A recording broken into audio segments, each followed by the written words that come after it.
The top business stories live from the Sky News City studio. BP joins companies halting shipping in the Red Sea following attacks by Yemen's Houthi rebels. Ministers promise a Christmas bonus for workers with a crackdown on employers who aren't passing on tips to their staff. Plus, Adobe and Figma shelve their $20 billion merger after competition regulators raise concerns.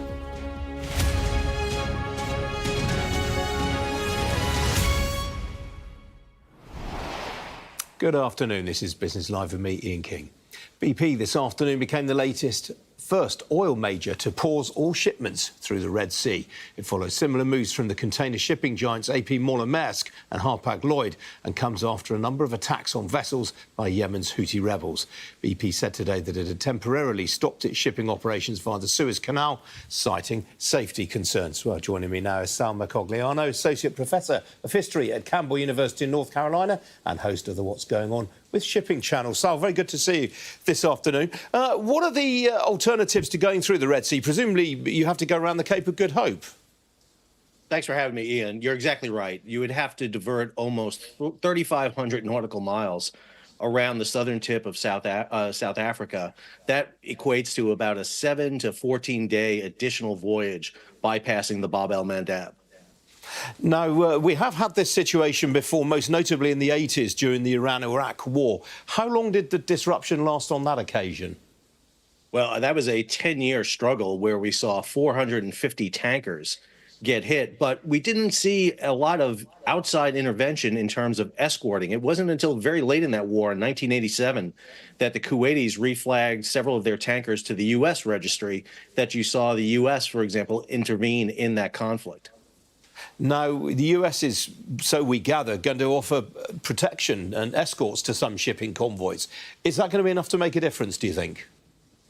Well, it seems to be what the shipping companies want. As you mentioned, we saw Maersk and Mediterranean shipping start this off, and now we've had a host of others, including Asian container liners and, most significantly, oil companies, all kick out from this area. The attacks have been fairly small scale. Now, obviously, they're significant if you're on board the ship. But in terms of the numbers, 17,000 ships a year go through the Bab el-Mandab, and we've seen attacks on maybe a dozen ships so far. The big issue here is the potential for what the Houthi can do, and more importantly, the increase in insurance rates to go through this area, making it more expensive. Are there any other countries with the sea power to offer similar escorts in the way the US may do? Well, I think the Europeans and Asian navies can provide it. The question is, what type of escorts are we talking about? Are we going to see World War II-style convoys going through the Bab el-Mandab? More likely what we'll see is something very similar to what we saw with piracy in the early 2000s, with U.S. Navy vessels and allied vessels patrolling the area, kind of setting up almost like a gatekeeper, where they would be patrolling that area to the very eastern part of the shipping channel between Yemen and the main shipping channel, trying to catch any Houthi missiles coming out. But the Houthis have upped the game. They actually hit a ship of Hapag-Lloyd with a ballistic missile. First time we've ever seen that happen. You mentioned just now that insurance rates are starting to tick higher. What sort of order of increase are we seeing here? So the insurance rates prior to all this was about 0.02% on the total value of the vessel, but now we've seen it kick up to 0.2%. Now, that's not a huge number we're seeing going up. It's maybe a six-figure increase in the overall insurance. But the fear is if it gets to the Iran-Iraq level, that was a 5% insurance rate, and that could be in the millions. What proportion of the cost of a good these days comes from shipping? I mean, could this be enough to unleash another bout of global inflation? I think it has a very good potential to do that. Remember what happened when we saw this global supply chain crisis as a result of COVID. We saw massive inflation. We saw all of a sudden freight rates go up to the highest level we've ever seen before. The shipping companies have already diverted, which means they're not waiting for the United States, Western, and Asian navies to intercede. And that's going to have repercussions. Even if today we all of a sudden turn everything around, there are disruptions across the global supply chain. That east-west route from Europe to Asia is the most heavily trafficked route there is. And in particularly, the decision of the tanker companies to go around has huge repercussions for Europe as you're going into winter and the cutoff of oil coming out of Russia. Do we know what Egypt thinks about all this? Because presumably if people stop using the Suez Canal, that's a big hit to Egypt's revenues. Yeah, Egypt announced on November 19th that they've seen a diversion of about 55 ships out of about 2,700. That's only 2.5%. But each of those ships represent about $500,000 in tolls. And obviously for the Egyptians, this is a big issue. Next to tourism, the Suez Canal is their biggest money generator. And they see on average about 50 to 90 ships a day go through the canal. All right, Sal, we have to leave it there. Really good to talk to you this afternoon. Thanks very much indeed. Pleasure to be with you, Ian. Bit of breaking news to bring you. This comes to us from the Metropolitan Police, and it says that a man in his 40s, believed to be the entertainer and actor Russell Brand, has been questioned by police in South London. He was interviewed under caution by detectives last Thursday in relation to a further 6 non-recent sexual offences. The same man previously attended a police station on Thursday, the 16th of November, for questioning. He has now been questioned in relation to 9 alleged offences. Now, this is a time of year when many of us tend to be more generous with our tips for those serving us in bars and restaurants. But the government suspects some employers are not passing on all tips to workers, despite a change in the law this year requiring them to do so. So it's launched a consultation on the Tipping Act's Code of Practice with a view to cracking down on unscrupulous employers. I've been speaking with the Business and Trade Minister, Kevin Holland. Well, we think this is good news for workers because at the moment you haven't really got a fair and level playing field. You've got some employers are paying their workers all the tips and some that are not. And we think when the public give a tip or a service charge, they reasonably expect all that money to go to the workers, the people they give the tip to. And that's not happening on all occasions now. So the legislation means there's a requirement for employers to share those tips fairly amongst all their workers. That's what the consultation says. We're keen to hear from, particularly from the hospitality sector, which is under a fair bit of pressure already at the moment, and we appreciate their willingness to move down this track. But to make sure that it is fair and a level playing field for all employers in this space. That's what we want the outcome to be. We're just going to make sure there are no wrinkles, nothing we haven't thought about to make sure the policy does serve its objectives. Has this unscrupulous practice become more pronounced now that more people are just paying with cards and into card readers that collect these tips automatically? I think there's some evidence of that because still, if you give money direct to a worker, to an employee, to a member of staff, a waiter, a waitress, or whatever, then they can legitimately keep that money if that's what they decide to do, if that's the policy of that particular employer. And that this legislation doesn't change that. This is the money that's going into a central pool, either through a service charge, as you refer to, or by other mechanisms. So the key then is making sure that money is shared out fairly between different workers, and there's different policies that a different employer might adopt in terms of making sure that is fair, but that's there, and the consultation is there to make sure we get that right. Now, this is part of a suite of new rights that you're making available, including the right to request flexible working from day one. Have you modelled the impact of that on hiring intentions? Yeah, we think the impact will be quite modest. I mean, you're right to say this is a part of a bigger picture, which recognises the world of work's changed. It also recognises that cost of living impacts are pretty significant, and it's great this is happening at Christmas because I think people's cost of living impacts are higher now than at any other time. But the flexible working right already exists. It exists with employee after 26 weeks. What we're doing here is bringing it forward, so it's a day one right.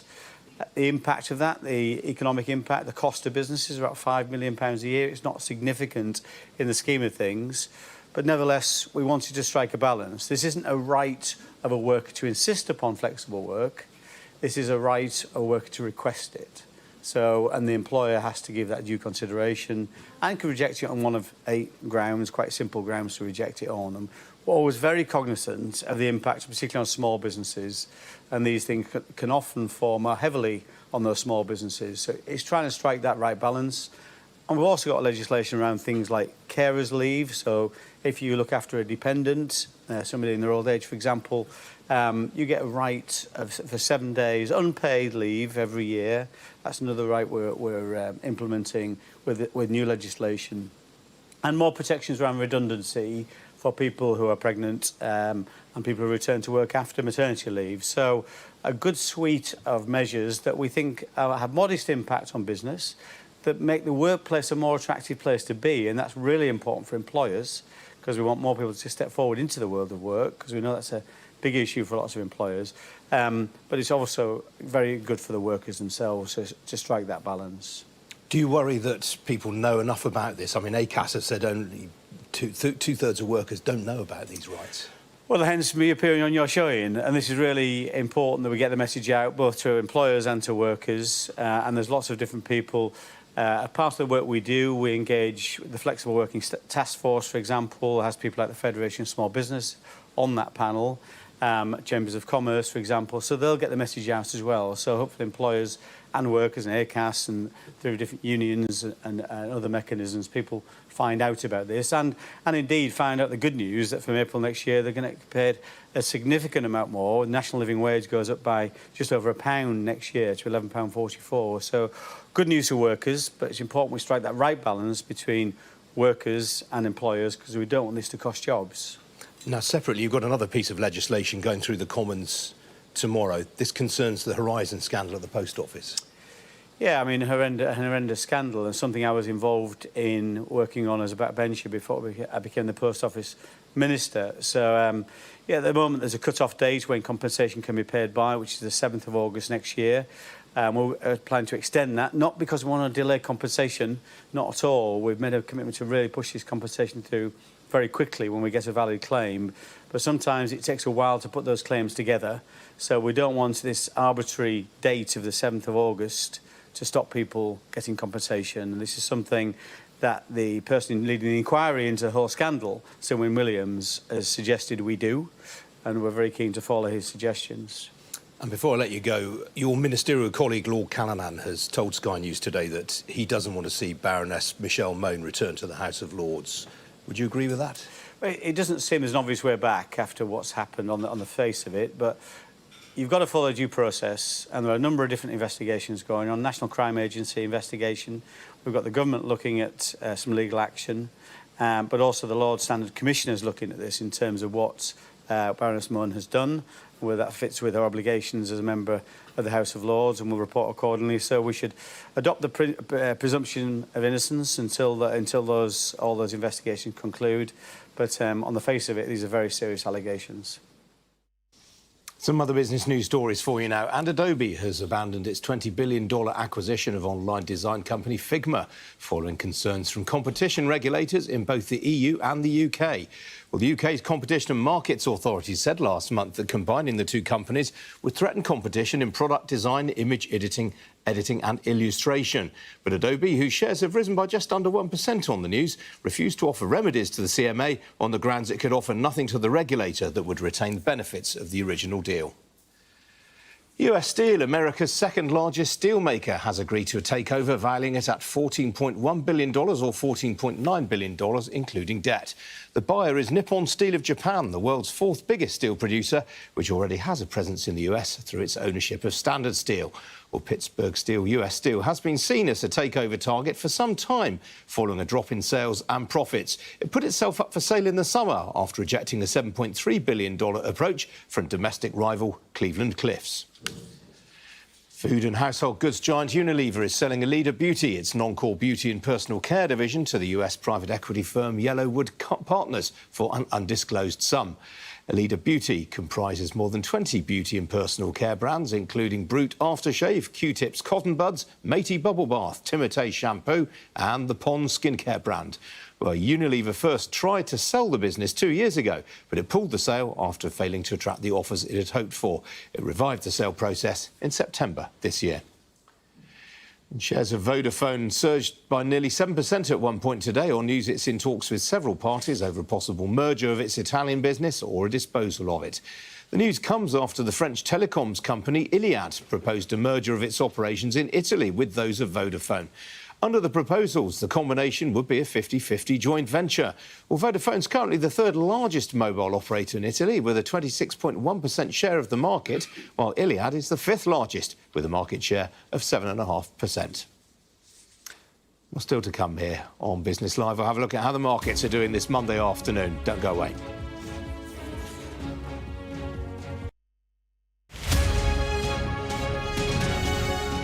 Mandatory evacuation, you must leave!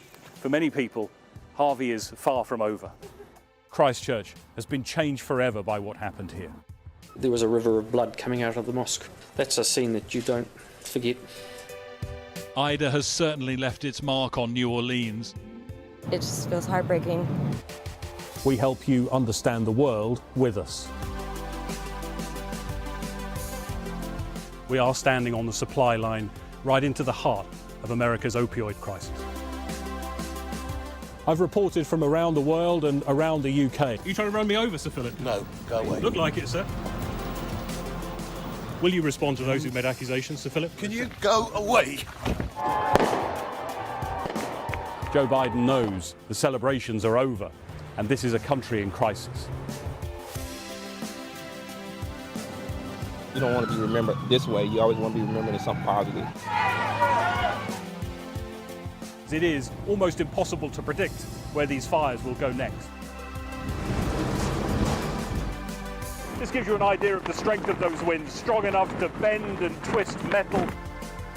Do you regret the tweet, Gary? There's no sign, publicly at least, of either side being willing to give ground. How do you reassure the public that all of these mistakes wouldn't be made again? I'm Greg Milam, and I'm Sky's Chief North of England correspondent.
Five of us have made it out of the car.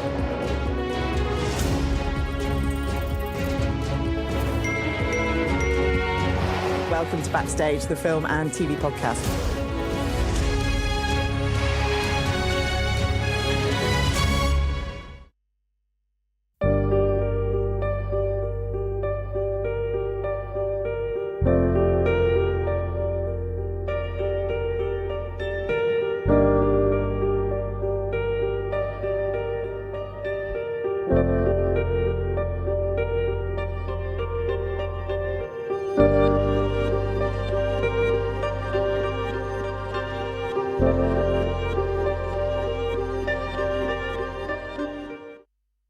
Fly Emirates. Fly better.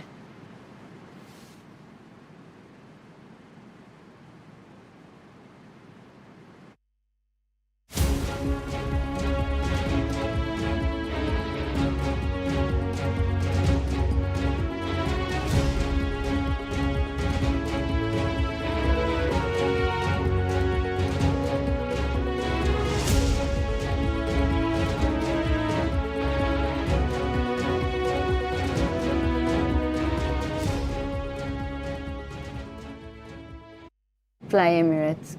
Fly better. Thank you.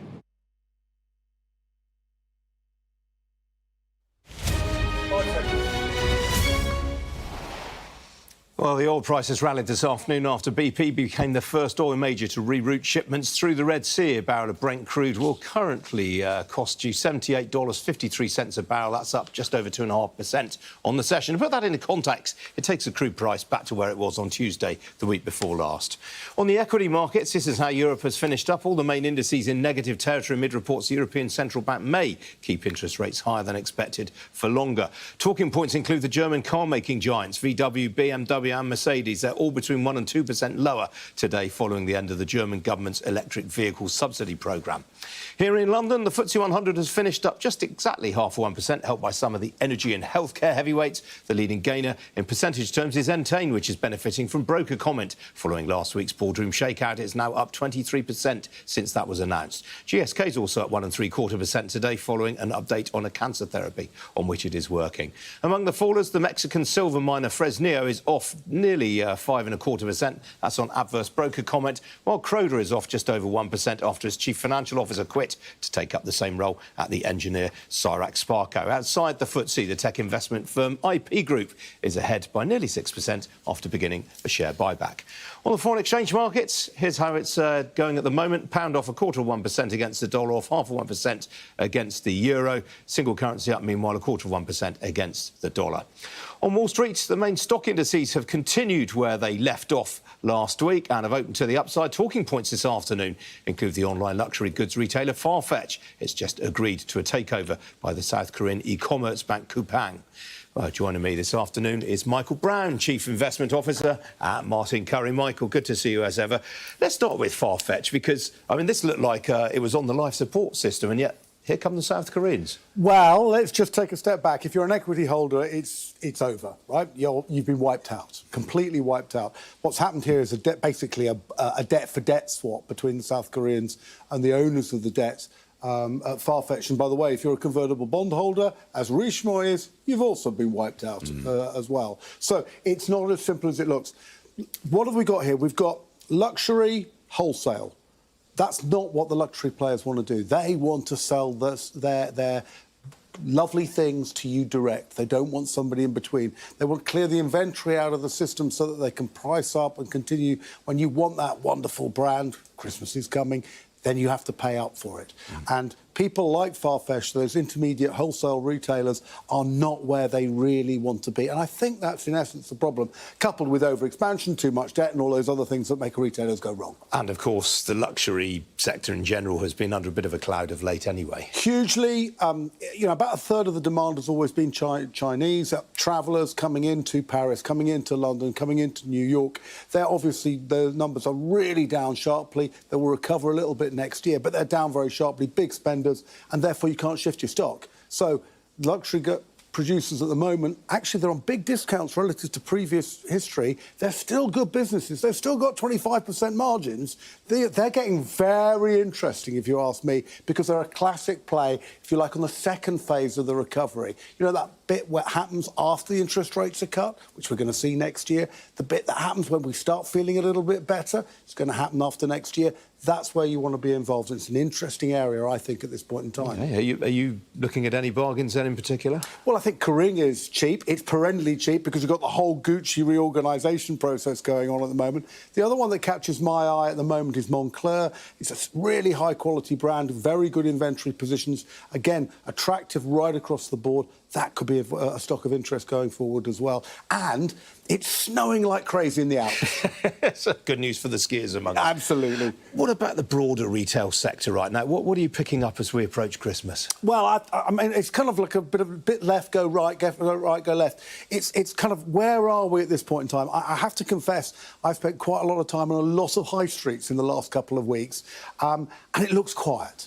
Footfall does look down. I mean, it's just a gut feel, but it doesn't look heavy. It does look down. I think there's a lot of online shopping going on. I think people are being careful with their money. They're going to see if they get a discount just before Christmas. I suspect they won't. One thing I was told a long time, Christmas always comes. It always appears. You always get the sale. So I think that will come through. Whether the restaurant trade does quite as well, I wonder. I think maybe people are economising there, but they'll still buy the presents for the kids and for the grannies and everything else. That's it. I mean, it's a good point you make about footfall being down. Presumably that does, though, benefit the people like Next, like M&S, that have really good online fulfilment. Look, bricks and clicks, you need both, OK? But you need to do both well, because you have to have a return path of the stuff that we don't want. And about a third to 40% goes back. So if you can't manage that, you're going to lose money. And, of course, that's been a real problem for some of the luxury wholesalers as well. But if you can, I think you'll sweep up. And I think we'll see a reduction of the competition in that market. I think we'll see people pulling back, leaving the field open to 2 or 3 players to really dominate. All right, got to leave it there, Michael. Good to see you as ever. Thanks for joining me today. That's it from me. I'm back again at 11 o'clock to 11:30 even tomorrow morning with our next edition of Business Live. Hope to see you then. In the meantime, do stay tuned. Coming up after this short break, it's Mark Austin with the News Hour. Thanks for joining me this afternoon. Cheerio.